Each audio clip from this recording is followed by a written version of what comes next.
6장 11절 교독하겠습니다. 여호와의 사자가 아베셀 사람 요아스에게 속한 오브라에 이르러 상수리 나무 아래에 앉으니라. 마침 요아스의 아들 기드온이 미디안 사람에게 알리지 아니하려 하여 밀을 포도주 틀에서 타작하더니 여호와의 사자가 기드온에게 나타나 이르되 큰 용사여 여호와께서 너와 함께 계시도다 하매 기드온이 그에게 대답하되 오 나의 주여 여호와께서 우리와 함께 계시면 어찌하여 이 모든 일이 우리에게 일어났나이까. 또 우리 조상들이 일찍이 우리에게 이르기를 여호와께서 우리를 애굽에서 올라오게 하셨느냐 아니냐 한 그 모든 이적이 어디 있나이까. 이제 여호와께서 우리를 버리사 미디안의 손에 우리를 넘겨주셨나이다 하니 여호와께서 그에게 하여 이르시되 너는 가서 이 너의 힘으로 이스라엘을 미디안의 손에서 구원하라. 내가 너를 보낸 것이 아니냐 하니라. 아멘. 아멘. 네. 초등학교 시절에 선생님이 살수대첩에 대해서 얘기했던 걸 기억을 합니다. 620년 고구려와 수나라의 전쟁이죠. 을지문덕이 지휘한 그 고구려군이 수나라 대군을 살수, 청천강에서 크게 격파했다. 그런 감동스러운 얘기입니다. 그런데 교회에 다니면서 그보다 더 드라마틱한 전쟁이 있다는 사실을 알게 됐습니다. 바로 이 기드온이 다메섹 대군을 물리친 이 이야기입니다. 주일학교 선생님으로부터 이 기드온 얘기를 들은 후로는 기드온은 제 마음속의 영웅이 되었습니다. 그래, 기드온은 큰 믿음, 큰 능력, 큰 용기가 있었을 거야. 그러니 하나님이 그렇게 쓰셨을 거야. 그런 생각. 자, 그런데 성경을 알아가면서 이런 의문이 생기기 시작합니다. 기드온은 정말 영웅인가? 그런 타고난 용사였을까? 어쩌면 아닐지도 몰라. 그런 생각. 네, 오늘 본문을 통해서 구체적으로 따져보면서 글을 통해서 주시는 교훈을 우리가 살펴보도록 하겠습니다. 사사기 6장을 펴면 그 첫 마디에 이런 말씀이 나와요. 이스라엘 자손이 또 여호와의 목전에 악을 행하다. 또 여호와의 목전에 악을 행했다. 그래서 여호와께서 그들을 미디안족의 손에 7년간 넘기셨대요. 그래서 궁핍함이 극심하고 백성들은 산과 굴로 피난살이를 떠났다. 네, 그러자 그들이 비명을 지르게 되었다. 그런 내용입니다. 하나님은 자기 백성을 고통스러운 현실에서 구하기로 하셨습니다. 그래서 기드온을 낙점하시게 됩니다. 오늘 본문은 여호와의 사자가 그 기드온을 찾아오는 장면입니다. 자, 6장 11절을 살펴보시면 자, 본문 읽어볼까요? 같이 시작. 마침 요아스의 아들 기드온이 미디안 사람에게 알리지 아니하여 밀을 포도주 틀에서 여러분 곡식 타작해 보셨습니까? 네, 해보신 분이 있죠. 네. 타작은 사방이 탁 트인 마당이나 들판 같은 데 서는 거죠. 네. 통풍이 잘 돼야 되고 또 타작용 기계를 쓰려면 넓어야 되고. 근데 기드온은 이 작은 욕탕 크기로 땅을 판 그런 포도주 틀에서 타작을 하고 있다는 거예요. 이게 뭐죠? 미디안족에게 들킬까봐 숨어 있는 거죠. 그러니까 두려웠던 겁니다. 이렇게 숨을 죽이며 타작을 하는데 거기 여호와의 사자가 나타납니다. 12절 보면 기드온에게 나타나 이르되 뭐라고 했을까요? 큰 용사여 여호와께서 너와 여기서 큰 용사여라는 소리를 들으면서 누가 제일 놀랐을까요? 기드온이 놀라는 겁니다. 누굴 부르는 거지? 난 아닌데. 깜짝 놀라는 거죠. 근데 그런 어리둥절하는 그에게 이런 사명이 떨어집니다. 14절 보면 이르시되 너는 가서 자 뭘까요? 이 너의 힘으로 이스라엘을 미디안의 손에서 구원하라. 그러니까 가서 너희 백성을 미디안족에게서 건져라. 내가 너를 보낸다. 자, 이런 부르심에 기드온의 반응은 어땠을까요? 15절이 보니 이렇게 됐습니다. 그러나 기드온이 그에게 대답하되 뭐라고 했나 읽어봅시다. 시작. 오 주여 내가 무엇으로 이스라엘을 구원하리까? 보소서 은혜 중에 나는 내 아버지 집에서 이런 얘기예요. 우린 집안도 부실하고 저는 형제들 중에서도 문열이고 작은 자라는 거예요. 나는 아니라는 거예요. 그러나 사자는 말합니다. 여호와가 함께한다. 두려워 말라. 재차 독려를 합니다. 그러면서 기도는 또 멈칫멈칫합니다. 그러면 하나님의 표징을 좀 보여주십시오. 그러자 성경 보세요. 바위에서 불이 나와 재물을 태웠다는 거예요. 여러분 보십시오. 이처럼 기도원이 소명을 받는 미션을 받아들이는 첫 장면이 썩 시원치 않습니다. 자꾸 뒤로 뻗히는 모양새예요. 왜? 두려움에 휩싸여 있습니다. 그러니까 여호와의 사자는 두려워 말라고 반복해야 됐던 거고요. 그날 밤 하나님의 명에 따라서 기도원은 거사를 치르게 됩니다. 바로의 단을 찍고 불태우죠. 이건 참 담대한 행동이죠. 근데 여러분 이게 100점이 아닙니다. 왜? 이게 본래 낮에 했어야 되거든요. 근데 주민들이 두려워서 밤에 한 거예요. 하나님은 이 기도원에게 믿음을 더하기 위해서 공개적으로 그 일을 하도록 요청한 겁니다. 대낮에.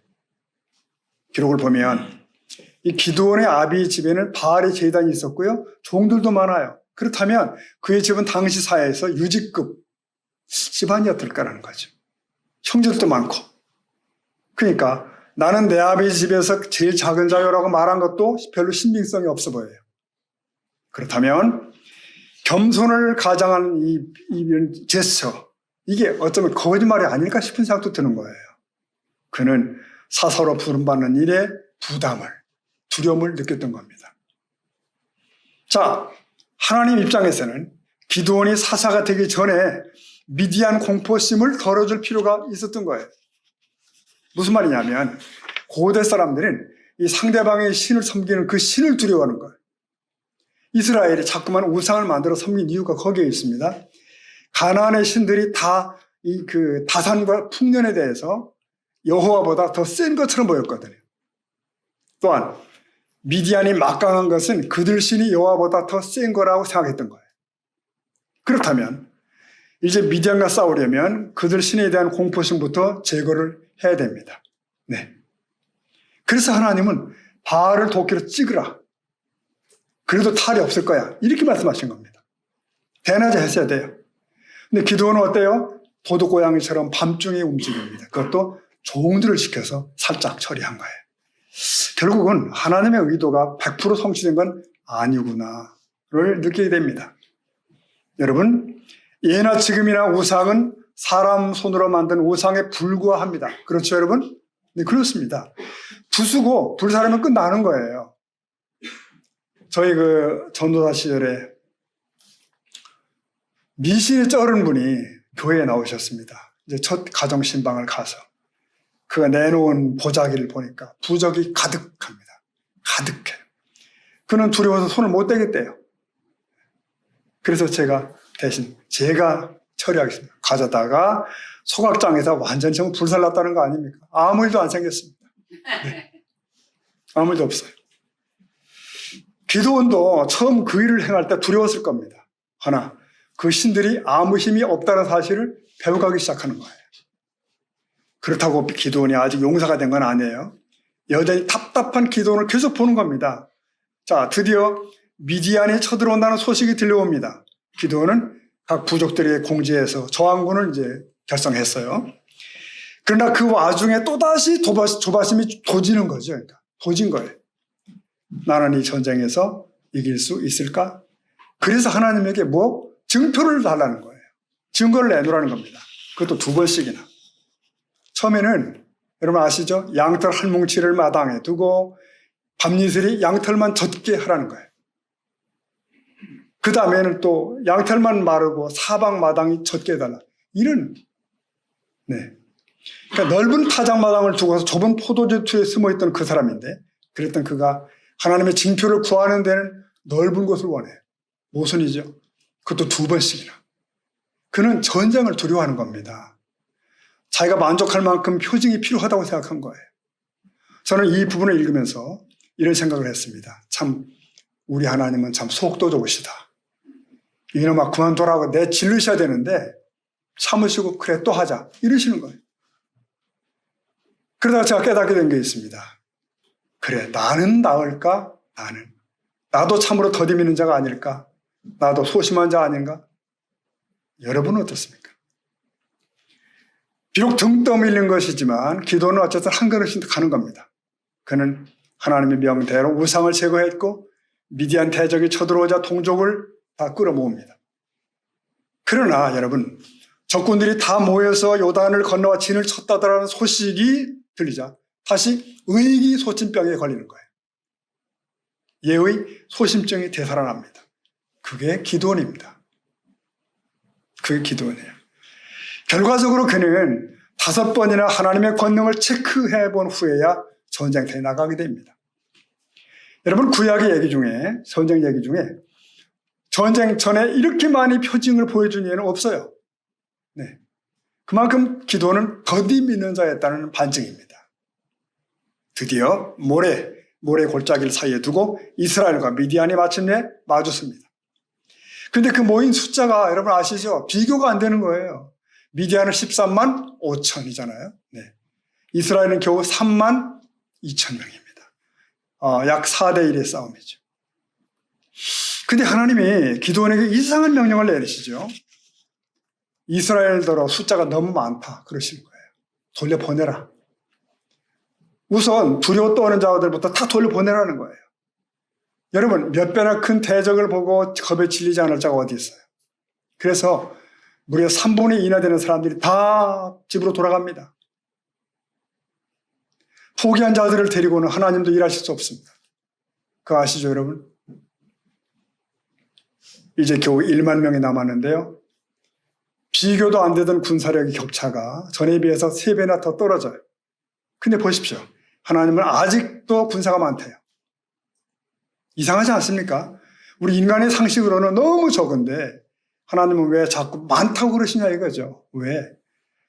근데 마지막 군사 선발 기준이 뭔지 아십니까? 이건 더 이해할 수가 없어. 군인들을 일단 물가로 데려다가 물을 먹게 하래요. 그리고 혀로 핥아먹는 자만 남기고 나머지는 다 돌려보내랍니다. 보세요. 이 전자는 사방 주위를 살피며 핥아 마시는 소심한 자들, 소심파라면 후자는 그저 어프어프 내 갈증이나 채우려는 자들, 어프파입니다. 네. 어느 쪽이 더 군이 나오는가? 제가 볼 땐 다 비슷합니다. 네. 근데 이제까지 하나님의 선발 스타일을 보면 이런 생각이 들어요. 만일 핥아서 물을 먹는 자가 더 많고 어프어프가 적었다면 하나님은 어프어프를 뽑으셨을 것 같다는 거예요.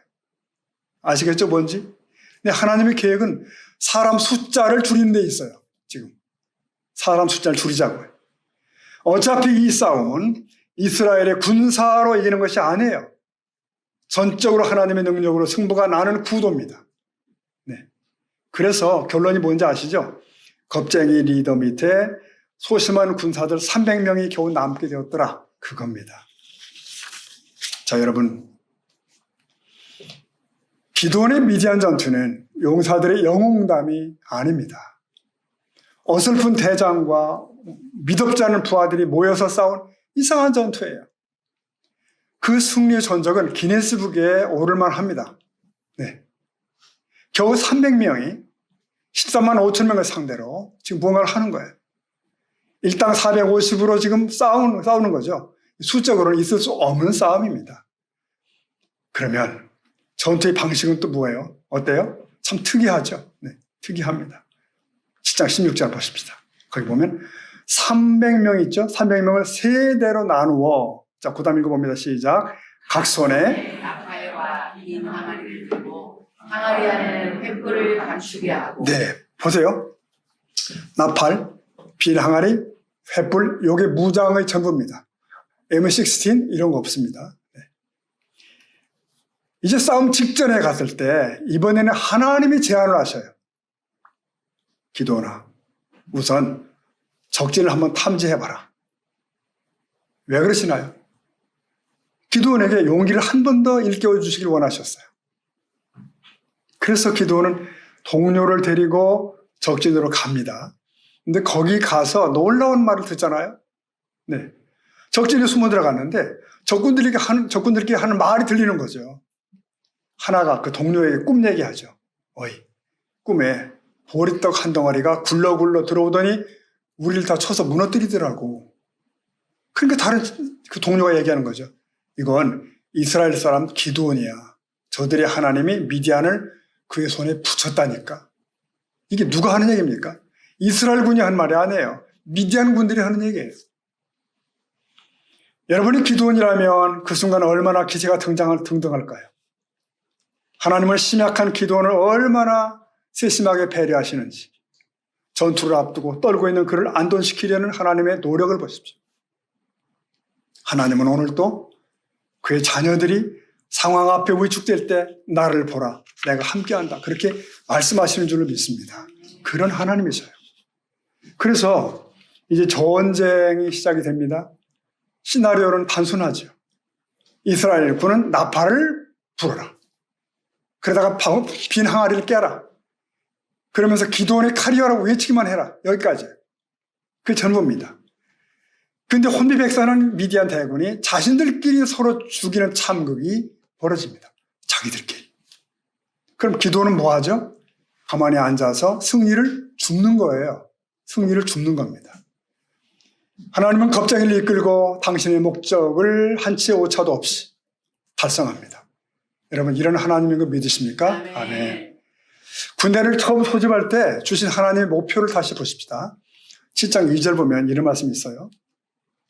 기드온에게 말씀하시기를 너를 따르는 백성이 너무 많은즉 내가 그들의 손에 미디안 사람을 넘겨주지 아니하리니.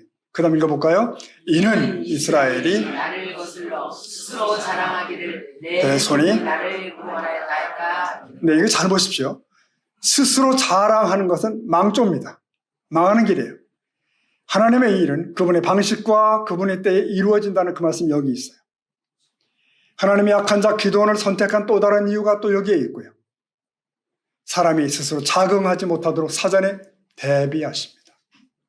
여러분, 만약 4대1이 전투라면 사람이 각오하고 덤비면 해볼 수 있죠. 그래도 각오하는데.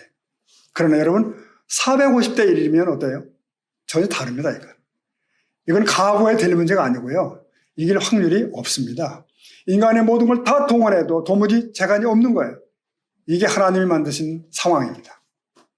네. 여러분, 이제까지 우리가 봤는데 아무리 봐도 기드온은 큰 용사 같지는 않아요. 근데 성경은 왜 그를 큰 용사라고 그러시나? 참 흥미롭지 않습니까? 네.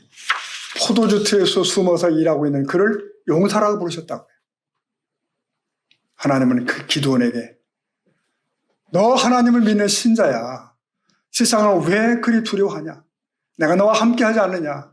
내가 너를 굶겨 죽이겠느냐? 라고 말씀하고 싶으신 거예요. 나를 믿는 너라면 세상 앞에서 더 당당해져야 되지 않니? 라고 따지시는 거예요. 그럼에도 기드온은 불평부터 쏟아놓았죠. 하나님이 우리와 함께 계시면 왜 이런 고난이 계속 생깁니까? 왜 악이 득세하는 까닭이 도대체 뭡니까? 이런. 하나님은 그의 백성이 세상에 당당히 맞서서 공의를 세우기를 원하십니다.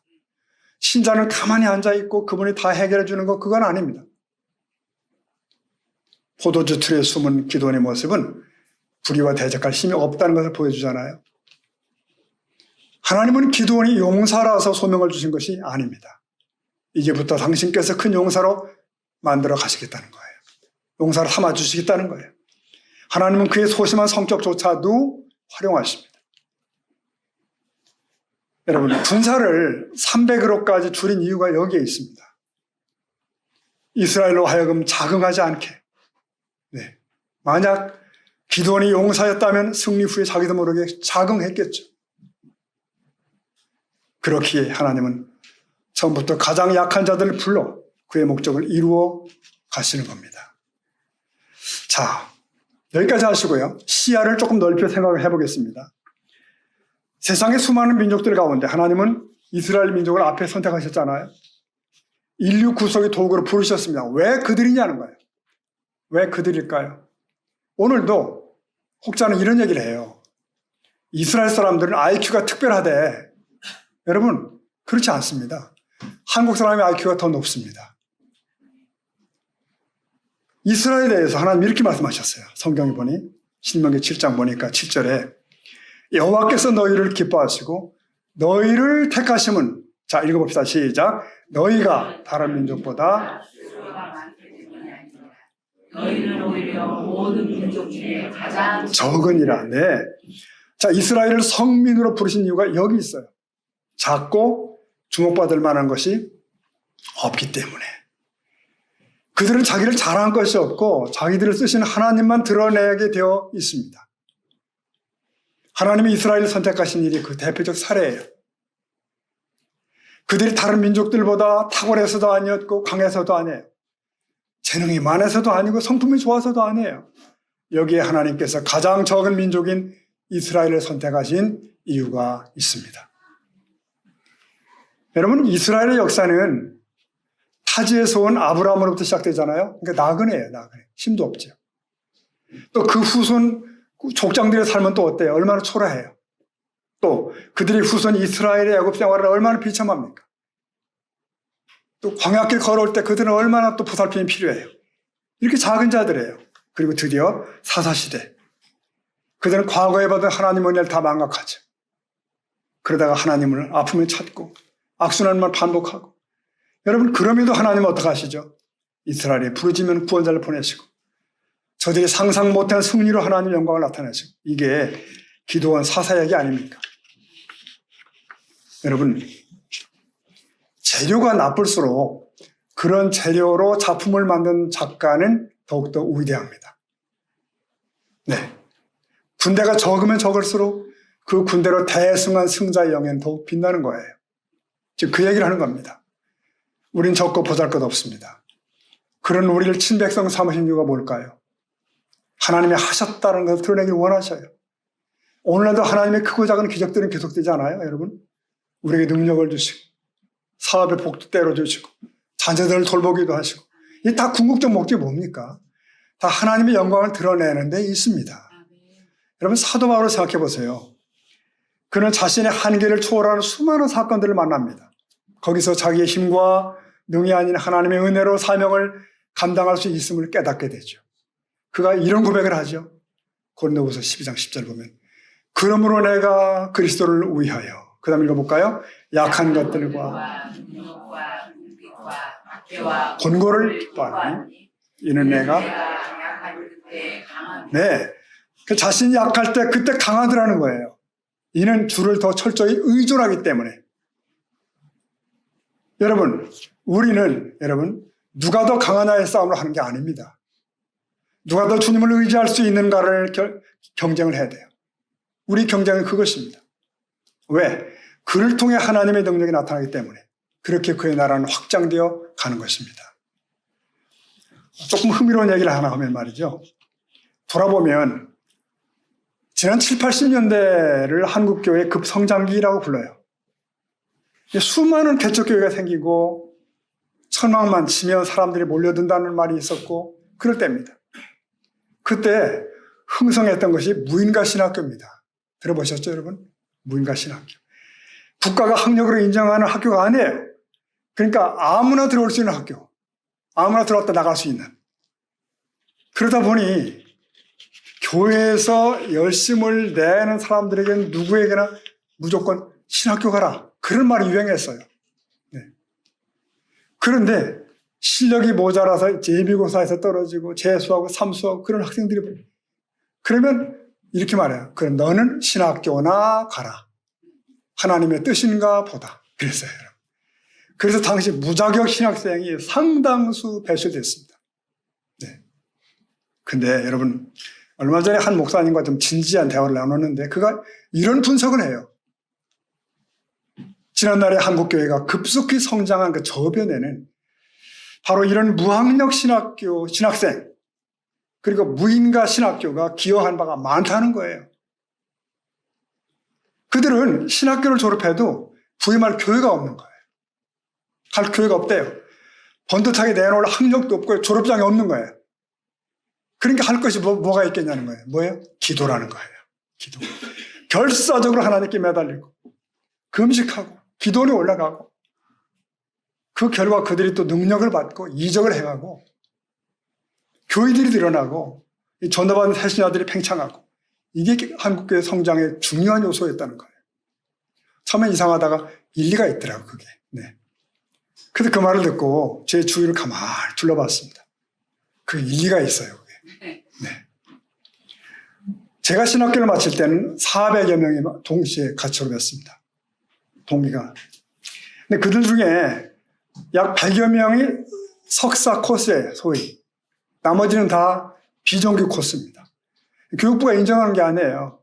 그저 총회에서 인정하는 졸업장을 줄 뿐이에요.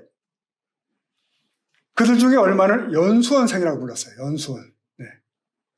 정규학교 과정을 거쳐서 온 사람들이 아니기 때문에. 근데 여러분, 우리가 신학교를 졸업한 후에 5년, 10년, 20년 시간이 지났습니다.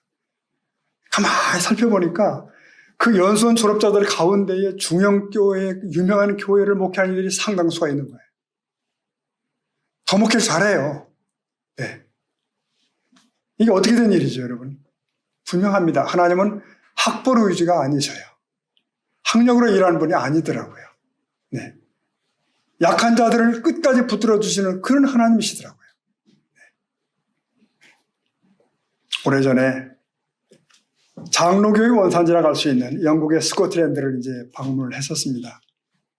근데 거기서 한 젊은 목회자의 얘기를 듣게 됐어요. 그가 말하기를 이 스코틀랜드의 교회들이 급속히 쇠퇴하기 시작한 것이 언제인 줄 아냐고. 언제냐? 그가 말하기를 이 신학생들이, 목회자들이 학위에, 디그리에 집착하기 시작했다는 거예요. 어느 순간. 누가 명문교회를 나왔나? 누가 학위를 가지고 있나? 그게 관심사가 되었다는 거예요. 그러더니 교회들이 힘을 잃었다는 거예요. 급속히. 많은 교회가. 또 근자에는 누군가의 말을 들으니까 미국 교회에도 그런 비슷한 경험이 있다는 거예요. 유사한 시기, 비슷한 경험들이 있다는 거예요. 결론은 분명합니다, 여러분. 약한 자를 들어 쓰시는 하나님이셔요. 이런 원리는 온 세상에 적용됩니다. 여러분, 그 하나님의 손에 강하게 붙들려서 오늘을 살아가는 저와 여러분 되기를 축복합니다. 오늘 말씀을 이렇게 매듭하겠습니다. 자, 그러면 우리가 섬기는 분 예수님, 이 땅에 오신 예수님은 어떨까요? 그분은 강하십니까? 우리는 아주 우아한 모습의 예수님 초상화를 알고 있잖아요. 그 사진 아닙니다, 그거. 네. 초상화. 근데 사실은 그 모습이 아니었을 거예요. 분석하면 그 모습이 아닙니다. 오실 메시아를 예언한 이사야 선지자의 말을 들어보십시오. 이사야 53장 2절에 보면 오실 그분을 이렇게 설명했습니다. 그분은 주 앞에서 자라나기를 연한 순 같고 마른 땅에서 나온 뿌리 같아서, 그 다음 읽어봅니다. 시작. 고운 모양도 없고 문제도 없은즉 우리가 보기에 구할 만한 아름다운 것이 없도다. 네, 이게 무슨 말이죠? 예수님 얘기하는 거예요. 그분에게는 특별한 외모가 없다는 거예요. 풍채 좋은 거 아니라는 겁니다. 아름답지 않다는 거예요. 예수님의 일생을 그린 뮤지컬을 봤습니다. 그때 갈릴리 호수에 나타난 예수님의 모습, 아주 평범한 배우예요. 아주 평범한 배우. 그게 제게 충격이었습니다. 근데 그게 성경이에요. 그에게는 아름다움도 없었고 사람들의 눈길을 끌만한 위엄도 없었더라. 그게 성경이죠. 그러면 예수님의 제자들은 어땠을까요? 근데 무지했습니다. 그리고 더듬이는 자들이에요. 겁도 많은 자들이에요. 네, 결론은 분명합니다. 여러분, 이 세상은 힘있고 머리 좋고 잘난 사람들에 의해서 움직여지는 것처럼 보이죠. 네. 그러나 성경의 역사를 보면 이와 정반대인 것을 알 수가 있습니다. 하나님의 관심은 강한 자들이 아니라 약한 자들이에요. 평범한 사람들을 통하여 역사를 만들어 가십니다. 한 나라의 경제도 그렇대요. 경제도. 중소기업들이, 이 작은 기업들이 탄탄할 때 나라가 안정된다. 그저 유명한 대기업 몇 개로 나라가 유지된다? 그거 아니라는 거죠. 한국 교회도 그렇지 않습니까? 대형 교회, 유명한 몇몇 교회만 잘 되면 될까요? 진정한 이 나라의 복음화는 도시, 농어촌, 각처에 있는 교회들, 이런 중소교회들이 단단해야 된다고요. 네. 우리 교회도 그래야 됩니다. 외모는 대단치 않지만 주의 손에 붙들려 사용되기에 적합한 그런 교회 될 수 있기를 소원합니다. 아멘. 그러기 위해서 성도 여러분, 오늘 내가 주 안에서 약한 자라는 의식이 필요해요. 자신의 실력으로 인생을 사는 자가 되어서는 안 된다는 거죠. 다윗이 골리앗을 만났을 때 나는 만군의 여호와 이름으로 가노라 그러잖아요. 세상 사람들은 누가 더 센가를 얘기합니다. 하나 우리는 누가 더 하나님과 가까이 있는가. 자기를 과시하고 자기를 내세우는 일에 신경 쓰지 마십시오. 그거 답 아닙니다. 우리는 큰소리치기보다 무릎 꿇는 자가 되어야 될 줄로 믿습니다. 자신감이 넘치는 것보다는 겸손한 것이 나은 거예요. 주 앞에 엎드리지 못하면서 큰소리치는 것은 이미 함정에 빠진 것입니다. 겸비한 자의 특징은 무릎을 꿇는 거죠. 우리들에게 가장 위험한 것은 기도하지 않는 자신감입니다. 자기의 근거한 용기예요. 그래서 인생을 진정한 성공으로 이끄는 힘은 겸손과 기도입니다. 겸손과 기도. 겸손은 우리를 하나님 앞으로 끌고 가요. 기도는 그분의 힘을 내 힘으로 만드는 길이에요. 여러분, 일생 다하도록 주만 경배하고 그의 힘으로 살아가는 저와 여러분 되기를 예수님의 이름으로 축복합니다. 아멘. 아멘. 우리 함께 기도하시겠습니다.